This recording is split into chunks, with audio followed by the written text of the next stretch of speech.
నమస్తే. కిలోమీటర్‌కి ఎక్కడైనా 174,43,00,000 రూపాయలు ఖర్చు పెడతారా? ఖర్చు పెడతారని చెబుతుంది ప్రభుత్వం. ఆంధ్రప్రదేశ్ ప్రభుత్వం. ఏమో దాని మీద బంగారం పోసి రోడ్లు నిర్మిస్తారేమో తెలీదు. అంత చేటు ఖర్చా? ఎందుకంటే ఒకసారి మనం చూస్తే గనక బెజవాడలో కనకదుర్గ ఫ్లైఓవర్‌కి 6 వరుసలతో 2.6 కిలోమీటర్లు. ఆ!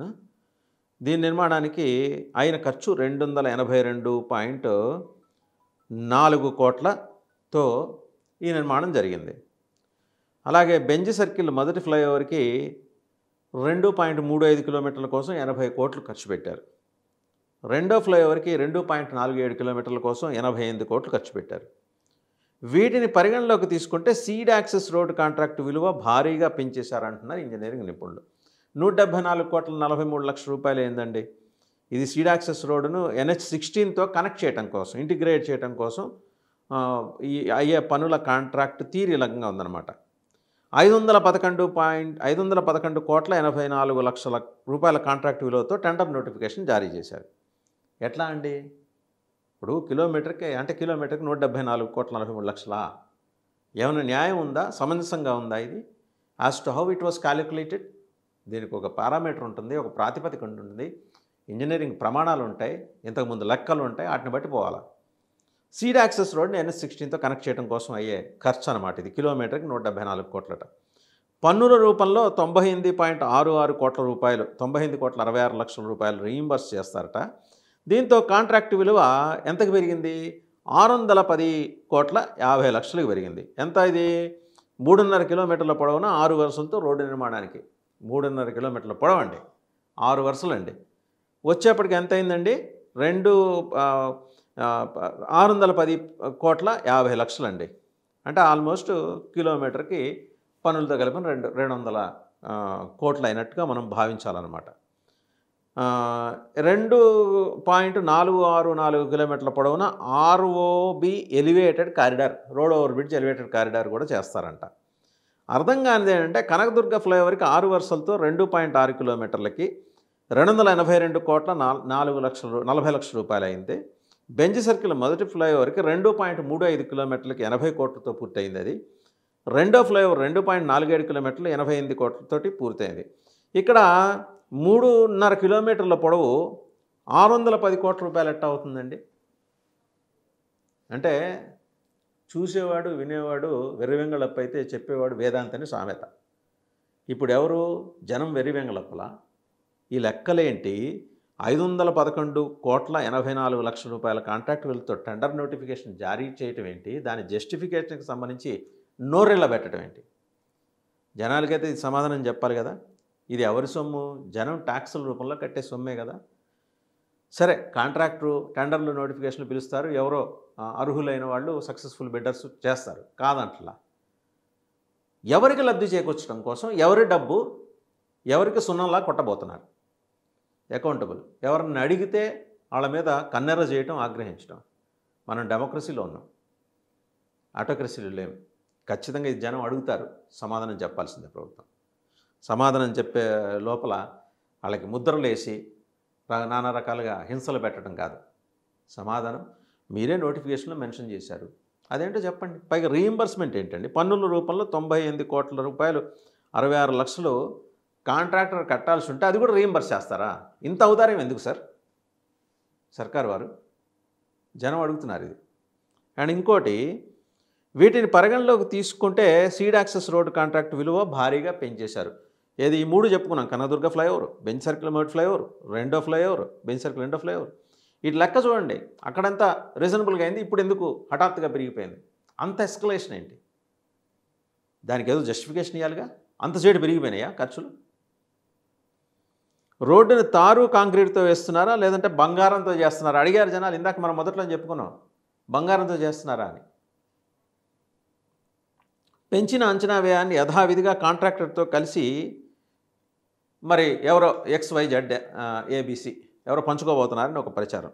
సరే, ఆ ప్రచారానికి ఎలాగూ ప్రభుత్వం సమాధానం చెప్పాల్సిందే. అండ్ దాంతోపాటు మనం ఇక్కడ రోడ్ల గురించి కూడా మాట్లాడుకోవాలి ఒకసారి. వైఎస్ఆర్సీపీ పాలనలో రోడ్లు ఎట్టున్నాయి, ఇప్పుడు రోడ్లు ఎట్టున్నాయి? రోడ్ల నిర్మాణంలో ఒక లాంగ్ విజన్ వైఎస్ఆర్సీపీ ప్రభుత్వం అప్పట్లో అనుకుంది.